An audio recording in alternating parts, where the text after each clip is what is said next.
Let's talk a little bit today about emotional fault lines.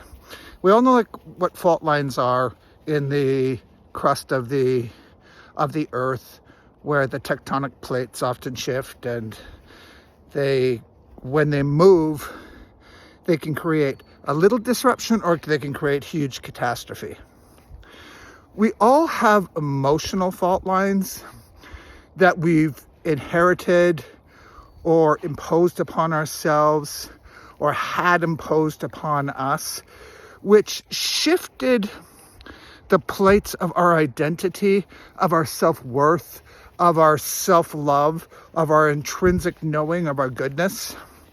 And sometimes, fault lines, they spread apart and there's great big gaps in the earth. The same thing happens to us on an emotional level when our emotional fault lines are not healed and are not dealt with.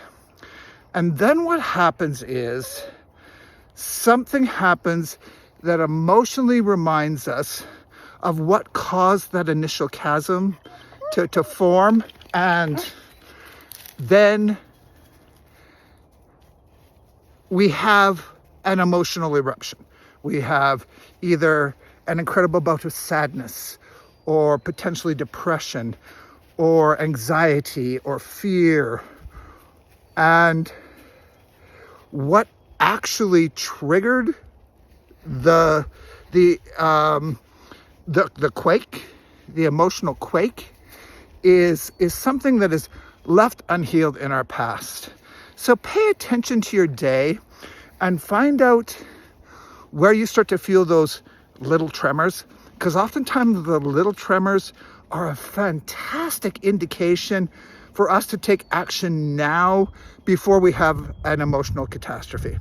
And take the little hints that yourself and yourself in the bigger sense is offering you in your day-to-day life, so that we can start the process of healing those fractures in our person, not our personality. That is what we project in our actual person, and that is both physical, mental, and spiritual, and avoid catastrophes before they happen instead of just reacting.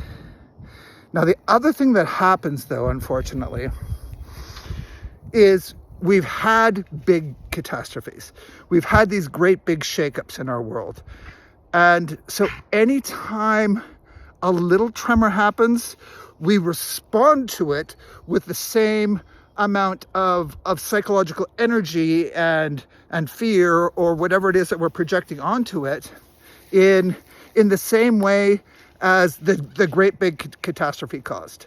And that causes that split to increase, because that's where the attention goes. So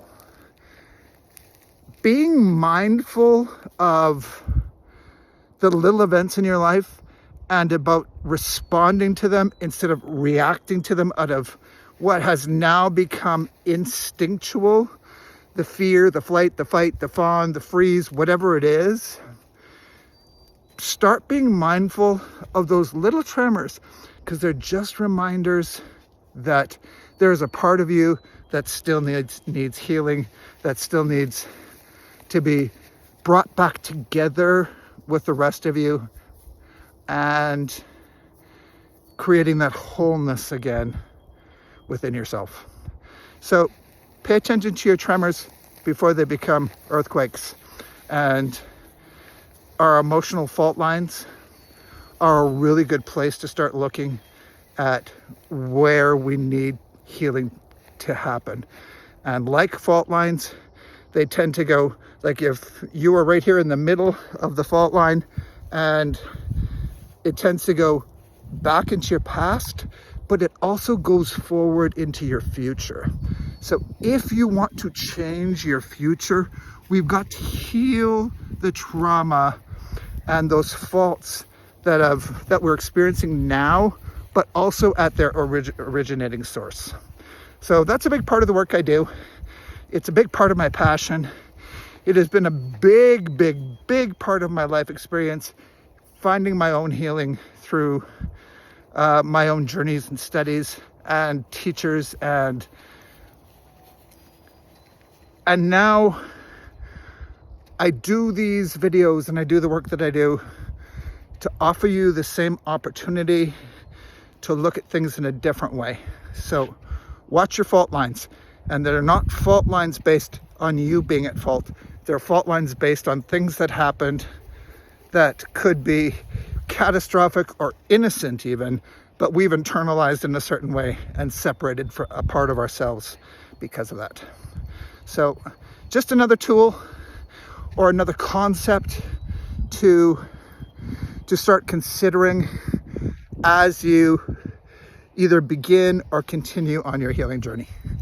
I love you all, everybody. Have a great day. Bye-bye.